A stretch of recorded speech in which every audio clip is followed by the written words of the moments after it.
नमस्कार. एकांत रायडरच्या पाककृतीच्या एका नवीन भागात तुमचं पुन्हा एकदा स्वागत. श्रावण महिना सुरू आहे आणि मी तुमच्यासाठी उपवासाचे पदार्थ घेऊन येते आहे. आपला पहिला व्हिडिओच मुळात साबुदाणा वड्याचा झालेला आहे, तर तो पाहिला आहे का तुम्ही? त्याची लिंक मी वर किंवा खाली देते, तो तुम्ही नक्की पहा.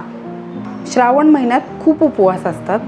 तेच उपवासाचे पदार्थ बनवणाऱ्याला आणि खाणाऱ्याला दोघांनाही कंटाळा येतो. म्हणून मी नवनवीन उपवासाच्या पदार्थांच्या रेसिपीच्या शोधत असते की जेणेकरून घरच्यांना वेगवेगळे पदार्थ खायला मिळतील आणि मलाही जरा काहीतरी बनवताना वेगळं मिळेल. असं विष्णूजी की रसोईमधील विष्णूजी माहिती आहेत का तुम्हाला? 1-2 दिवसापूर्वीच मी त्यांचा एक व्हिडिओ पाहिला आणि त्यांनी एक उपवासाचा पदार्थ बनवला. तो मला फार इंटरेस्टिंग आणि युनिक वाटला. तर चला आपण बनवूयात आज उपवासाचा पराठा. मी आहे स्वाती नाईक आणि तुम्ही पाहताय एकांत रायडर.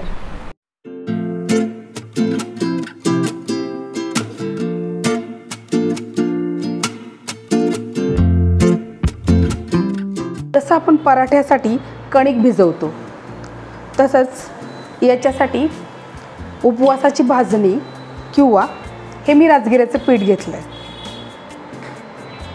भाजणी चालू शकते. त्यात हे थोडं चवीनुसार सैंधव मीठ आणि आपल्याला याच्यात गरम पाणी टाकायचं आहे.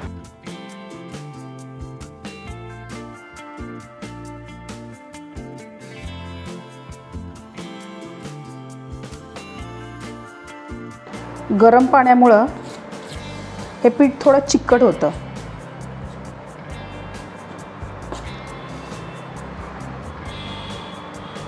जे आपल्याला पराठ्यासाठी उपयोगी पडेल.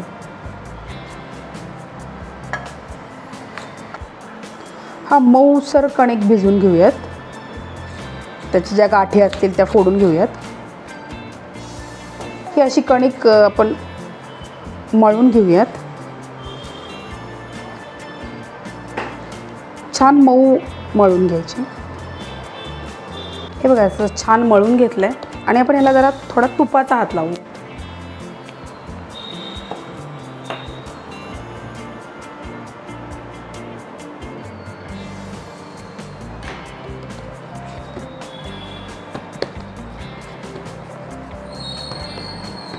ही आपली पराठ्यासाठीची कणिक तयार झालेली आहे. वाटलं तर थोडासा परत तुपाचा हात लावा. हे बघा अशी मऊ झाली आहे.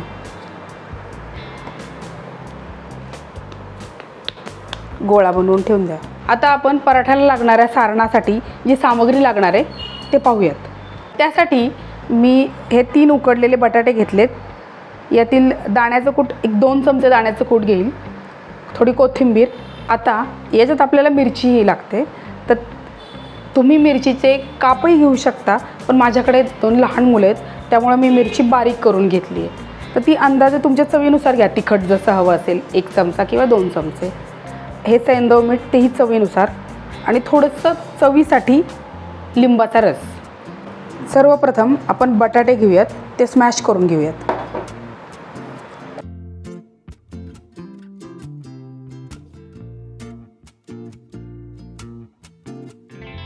तुम्ही हे स्मॅशरने करू शकता किंवा हातानेही करू शकता. आता आपण याच्यात दाण्याचं कूट घेऊयात. मी 2 चमचे घेतलेत. तुम्हाला आवडत असेल तुम्ही जास्त घेऊ शकता. कोथिंबीर. इथे मी कोथिंबीर घेतलेली आहे. कोणाकोणाला उपवासाला कोथिंबीर चालत नाही. तुम्ही नाही घेतली तरी चालेल. मला आवडते म्हणून मी घेतली आहे. साखर थोडीशी 1 चमचाभर. मिरचीचा ठेचा तुम्हाला जसं आवडेल तसं तुम्ही जास्त घेतलं तरी चालेल.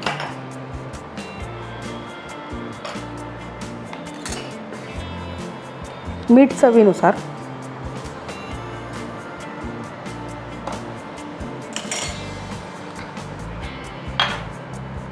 आणि थोडं आंबटसर चव येण्यासाठी थोडासा लिंबू घालूयात आपण.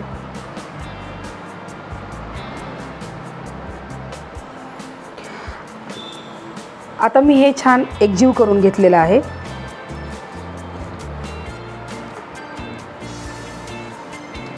थोडंसं मऊ केलं म्हणजे बघ पराठा फुटणार नाही.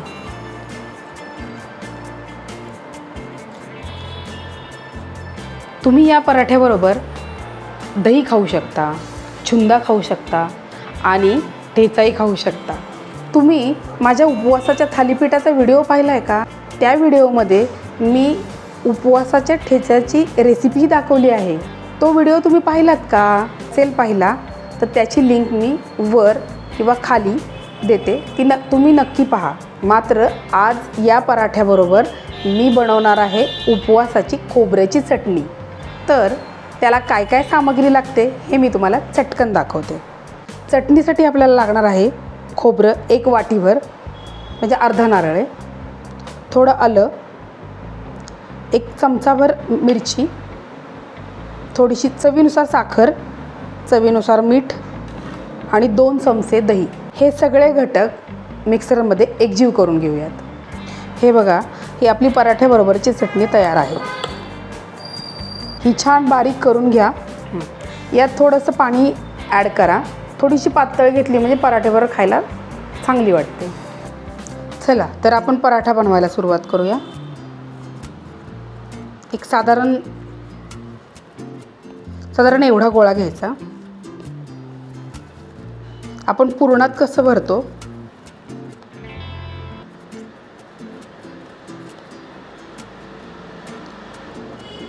तशा पद्धतीने असं पिठाचा हात घेऊन त्याला थोड्या कडा पातळ घ्यायच्या, मध्ये जाड ठेवायचं.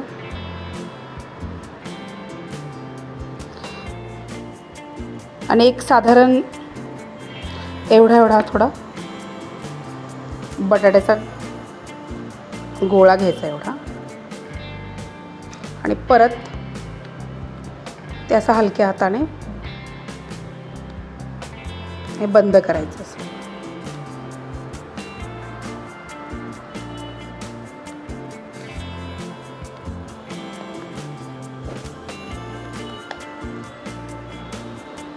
खाली पीठ घ्यायचं, त्याच्यावर असा थोडा थापायचाच. असं पिठाचा हात घेऊन थोडं थापून घेऊयात. ते थोडा जाडच ठेवायचा पराठा.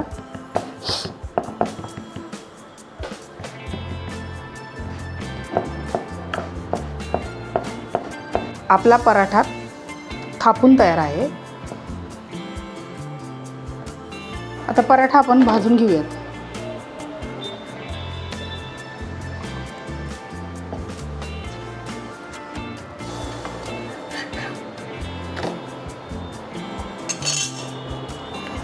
आता ह्याच्यावर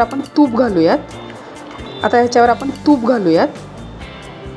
तूप लावून छान खरपूस भाजून घेऊयात.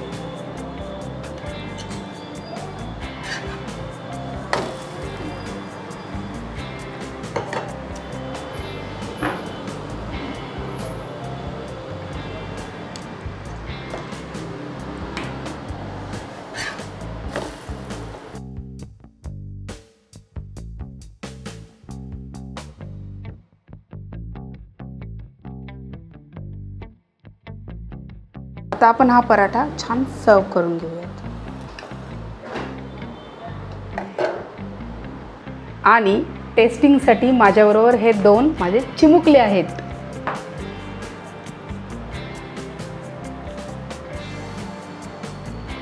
आहा, मस्त.